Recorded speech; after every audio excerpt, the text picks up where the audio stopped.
नमस्कार, आप देख रहे हैं ग्रेटर जम्मू और मैं हूं आपके साथ नीतू सिंह। सुर सफर के इस नए एपिसोड में आप सभी दर्शकों का ग्रेटर जम्मू के चैनल में स्वागत है।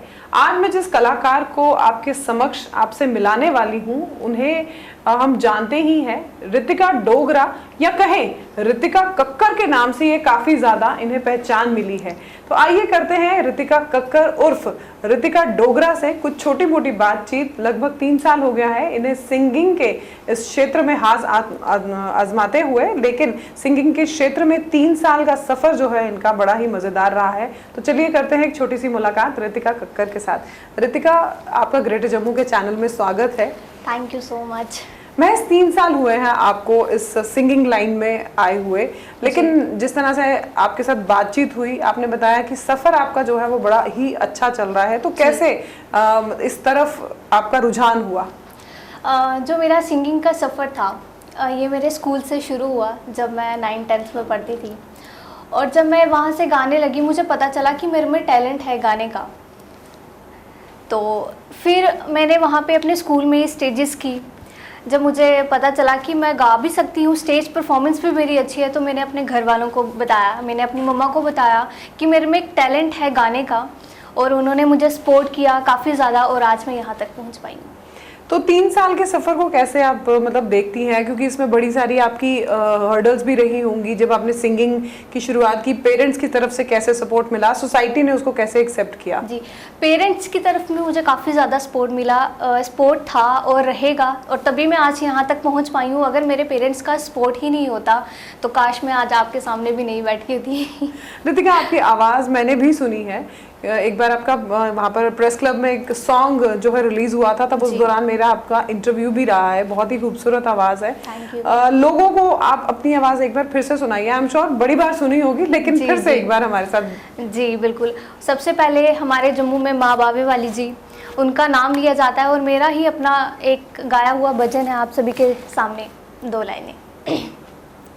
फुल्लां दी बरखा हो रे बावे वाली दे दरबार ते, फुल्लां दी बरखा हो रे बावे वाली दे दरबार ते। बड़ी ही खूबसूरत आवाज़ है और बहुत ही खुलकर गाती हैं। ये इतनी जिंदा दिली लाती कहाँ से आप? ये सब अंदर का कमाल है। अच्छा ऋतिका, मैं बार बार आपको नेहा, क्योंकि नेहा कक्कर बड़ा सुना हुआ है हमने, तो क्या उनको देखकर आपने नेहा कक्कर, ऋतिका डोगरा से ऋतिका कक्कर का सफर तय किया? एक्चुअली इसके आगे भी कोई कहानी है। मैं नेहा कक्कर जी की फ़ैन थी, और मैंने फर्स्ट कवर सॉन्ग ही उनका किया था, नेहा कक्कर जी का, जिनके लिए। और उसके दौरान उस गाने को इतना ज़्यादा प्यार मिला, जम्मू से भी और पंजाब से तो काफ़ी ज़्यादा मिला। और इस गाने के लिए मुझे पंजाब में अवार्ड के लिए भी बुलाया गया था, और इस गाने के चलते ही मुझे नेहा कक्कर, जो कक्कर टैग है, वो ऋतिका कक्कर टैग मिली। तो वो गाना कौन सा था? जी, जिनके लिए हम रोते हैं वो किसी और की बाहों में सोते हैं। ऐसे लग ही नहीं रहा था ऋतिका गा रही है, ऐसे लग रहा था जैसे वाकई में नेहा कक्कर उस गाने को परफॉर्म कर रही है। जस्टिफाई करता है आपके नाम के साथ ऋतिका कक्कर नाम। तो यहाँ पर आपने कैसे देखा जम्मू में? जैसे यहाँ पर टैलेंट बहुत है, नो डाउट, लेकिन कहीं ना कहीं मैंने आर्टिस्ट, मैक्सिमम आर्टिस्ट से सुना है कि प्लेटफॉर्म की बड़ी कमी है। तो कैसा यहाँ पर आपको, आप उसको कैसे देखती हैं कि वाकई में प्लेटफॉर्म की कमी है? बिल्कुल बिल्कुल। हमारे जम्मू में, जैसे पंजाब में एक पत्थर उखाड़ो तो आर्टिस्ट ही आर्टिस्ट निकलता है, वैसे ही जम्मू में काफ़ी सारे आर्टिस्ट हैं, और वो आगे इसलिए नहीं आ पाते क्योंकि जम्मू में प्लेटफॉर्म्स की बहुत कमी है। और पंजाब में इस चीज़ की कोई कमी नहीं है कि वहाँ पे सपोर्ट करते हैं। हमारे जम्मू में लोग सपोर्ट नहीं करते हैं, और पंजाब में मुझे तो काफ़ी ज़्यादा सपोर्ट करते हैं, नो डाउट, और मुझे पंजाब से काफ़ी ज़्यादा प्यार मिलता है। ऋतिका, अब तक आपने कितने गाने गाए हैं?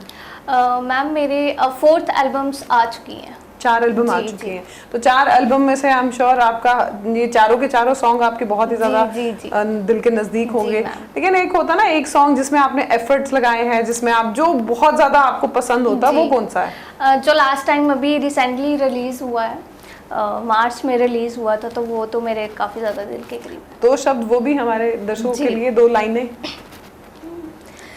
फुल्लां दी खुशबूयां जिस्मां दी लैने, खाबां च दिसे मैनू सोहा नाल सोने।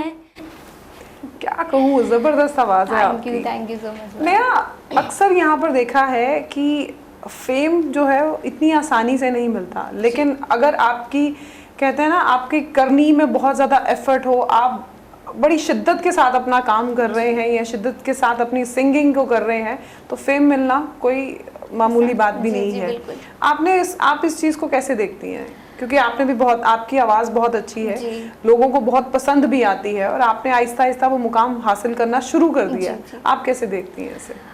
जैसे मैंने जम्मू में इतना ज़्यादा काम नहीं किया है जितना पंजाब में किया है, और पंजाब के आर्टिस्ट चाहे छोटे हों या बड़े हो, वो हर किसी की कदर करते हैं। और मैंने पंजाब में बहुत सारे आर्टिस्टों के काम किए, जैसे मास्टर सलीम जी हो गए, कन्वर गरवाल जी हो गए, सरदार अली जी हो गए, और सुल्ताना सिस्टर्स हैं, बहुत से आर्टिस्ट, जी खान जी हो गए, इन सभी के साथ मैंने स्टेज शेयर्स किए हैं। और बिल्कुल नहीं लगता कि हम जम्मू के आर्टिस्ट हैं और वो पंजाब के आर्टिस्ट हैं, ऐसे लगता है कि हम फैमिलीज ही हैं सारी। और ये चीज़ ना कहीं हमारे जम्मू में बहुत ज़्यादा कमी है, लैक करती है। जी। तो फैमिली सपोर्ट तो आपने बताया आपको बहुत मिलता है। जैसे आपने बताया आपने बड़े सारे जो बड़े आर्टिस्ट हैं, जो बड़े दिग्गज हैं सिंगिंग क्षेत्र में, उनके साथ स्टेज शेयर किया है, तो वो समा कैसा था? क्या लगा नहीं उस टाइम पे डर, कुछ ऐसा अंदर नर्वसनेस थी? जी बिल्कुल होता ही है, क्योंकि जब हम पहली बार किसी आर्टिस्ट से मिलते हैं तो डर लगता ही है ऑब्वियसली। बट जो मेरे लिए सब पंजाब में सबसे बड़ी प्राउडली मूवमेंट थी वो था नकोदर दरबार में हाजिरी लगाना। और जब दिली तमन्ना थी, क्योंकि उस दरबार में बड़े बड़े फनकार तरस जाते हैं गाने के लिए, और बाबा जी ने मुझे इतनी जल्दी उस स्टेज पे गाने का मौका दिया, और वो मेरी ज़िंदगी का बहुत ही बड़ा दिन था। वो वाइब ही अलग होती है। जब आप नकोदर दरबार के बारे में हमने भी बहुत सुना है, खैर मैं आज तक कभी जा नहीं पाई, लेकिन वो वाइब ही बहुत अलग होती है। ऐसी जगहों पर जाकर आपने जो नकोदर दरबार में आपने अपनी परफॉर्मेंस दी, वो परफॉर्मेंस हम जरूर सुनना चाहेंगे। आई एम श्योर हमारे दर्शक आपको जरूर सुनना चाहेंगे, जो आपने नकोदर दरबार में अपना जो हाजिरी लगाई थी। जी बिल्कुल। हो लाल मेरी पत रखियो बला झूले लालण सिंधड़ी दा सेवन दास खी शाबाश कलंदर दमादम मस्त कलंदर। ये जो आपने नकोदर में अपनी हाजिरी दी है, और इस गाने को अगर सुने ना तो हमने भी बचपन में बहुत बार ये गाने सुने, और बड़े बड़े जो दिग्गज फन्नेकार हैं, उन्होंने फनकार जो हैं, उन्होंने इस गाने को गाया हुआ है। और इस गाने को गाना बहुत ही टफ है, बहुत ही मुश्किल है, लेकिन जितनी स्मूथली से आपने गाया है ना, वाकई में नकोदर में बाबा जी ने आपको ऐसे नहीं बुला लिया। बिल्कुल ये तो इंस्पिरेशन कौन रहा है आपकी? क्योंकि सिंगर की इंस्पिरेशन तो जरूर कोई ना कोई होता है। जैसे मैंने बताया, मैं नेहा कक्कड़ जी की फैन हूँ, तो मतलब फर्स्ट कवर सॉन्ग ही उनका किया था, और उस गाने से मुझे यहाँ तक पहचान मिल पाई है, तो ऑब्वियसली उनकी फैन। नेहा, स्कूल में कॉम्प्लीमेंट्स मिलते थे? क्योंकि आवाज तो बचपन से ही बड़ी खूबसूरत रही होगी। नहीं, मुझे गाने का शौक स्कूल से आया, बचपन से नहीं स्कूल से ही पता चला। तो हाँ, जब स्कूल में पता चला मेरे फ्रेंड्स को, तो ऑब्वियसली वो हर बार बोलते थे रितिका ये वाला गाना सुना दे, वो वाला गाना सुना दे, तो बहुत अच्छा लगता था जब वो मुझे बोलते थे। तो अभी आप कितनी उम्र है आपकी? मेरी एज है 22 महज अभी 22 साल की हैं, पढ़ाई भी कर रही हैं, सिंगिंग भी। तो कैसे वो अपना वो रख पाती हैं, पढ़ाई भी करना, सिंगिंग भी करनी, वो कैसे मैनेज करती हैं आप? सिंगिंग मैं म्यूज़िक की ही सिंगिंग कर रही हूँ, मैं म्यूज़िक की डिग्री कर रही हूँ, तो उसमें कोई प्रॉब्लम नहीं होती, क्योंकि जो हमने गाना बजाना होता है और उसी की स्टडी कर रहे हैं, तो हो जाता है। आगे एम क्या है? एम यही है, जहाँ जो सफ़र मैंने स्टार्ट किया है और इसे एंड तक लेके जाना है, यही है मेरा एम है। वो कभी सोचा नहीं, नेहा कक्कड़ जैसे गाती हैं, वो आज इतनी बड़ी गायिका बन चुकी हैं, तो आप उनको बीट कर जाएं, आगे निकल जाएं, कभी ये माइंड में आता है? जी बिल्कुल, बड़ी खूबसूरत आवाज़ है आपकी, मुझे तो बहुत पर्सनली मुझे बहुत अच्छी लगी। Thank you.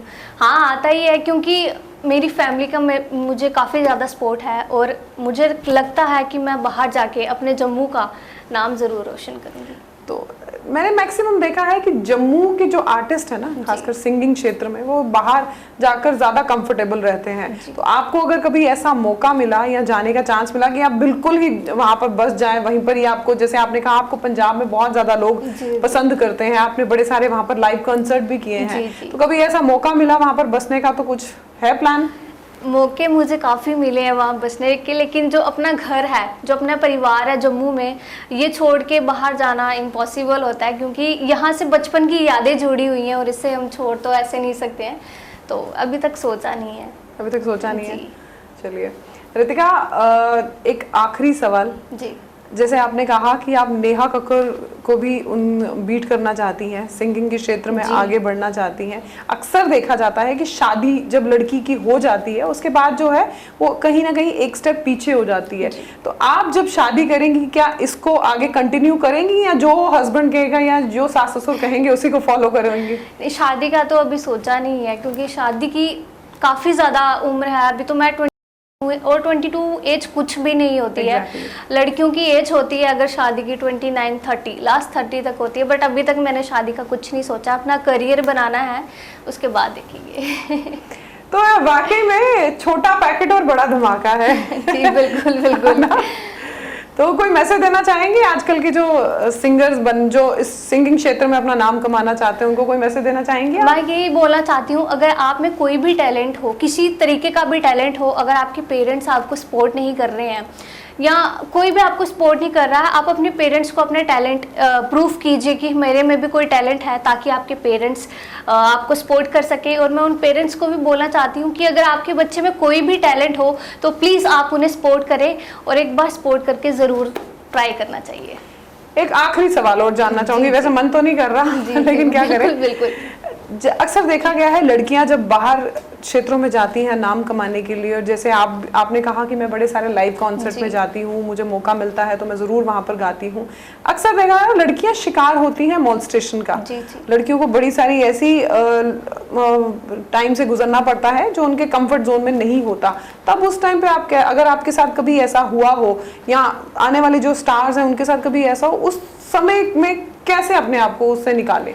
पहली बात, ये जो काम है ये आने की नौबत ही नहीं आनी चाहिए, क्योंकि आपके पेरेंट्स जब तक आपके साथ हैं आपको कोई कुछ भी नहीं कर सकता। और मेरे साथ हर प्रोग्राम में मेरी मम्मा जाते हैं साथ में, मेरी फैमिली में मेरा भाई भी जाता है, और इस चीज़ की मुझे तो आज तक कोई नौबत नहीं आई।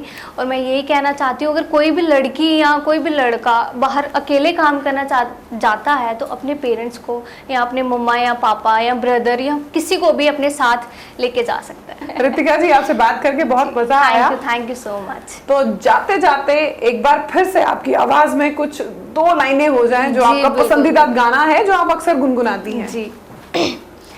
हाँ है कोई तो वजह जो जीने का मजा क्यों आने लगा। तो वाकई में मजा आ गया आपके साथ, आपकी सिंगिंग सुनने के साथ। और जितनी अच्छी सिंगिंग है उतनी ही मजेदार आप भी हैं। Thank you. तो ये थी हमारे साथ रितिका डोगरा उर्फ रितिका कक्कर, जिन्हें रितिका कक्कर के नाम से ज्यादा जाना जाता है। सिंगिंग क्षेत्र में अभी 3 साल हुए हैं। छोटा पैकेट बड़ा धमाका आप इन्हें कह सकती हैं, चुलबुली हैं। और जिस तरह से हमारी इनके साथ बातचीत हुई, वाकई में सिंगिंग को लेकर इनके अंदर जो पॉजिटिविटी है वो देखने को नजर आ रही है। और उम्मीद करते हैं कि ऐसे ही इनका कारवां जो है आगे की ओर बढ़ता जाए और दिन ब दिन ये जो है उपलब्धियां हासिल करती जाएं और जम्मू का नाम जो है वो रोशन करें। क्या कुछ कहना चाहते हैं इस वीडियो के बारे में कमेंट सेक्शन में कमेंट करके हमें जरूर बताइएगा। तब तक के लिए मुझे दीजिए इजाजत। अगले हफ्ते एक नए आर्टिस्ट के साथ आपके सामने रूबरू होंगे। कैमरामैन अजय जाडू के साथ मैं नीतू सिंह, ग्रेटर जम्मू के लिए धन्यवाद।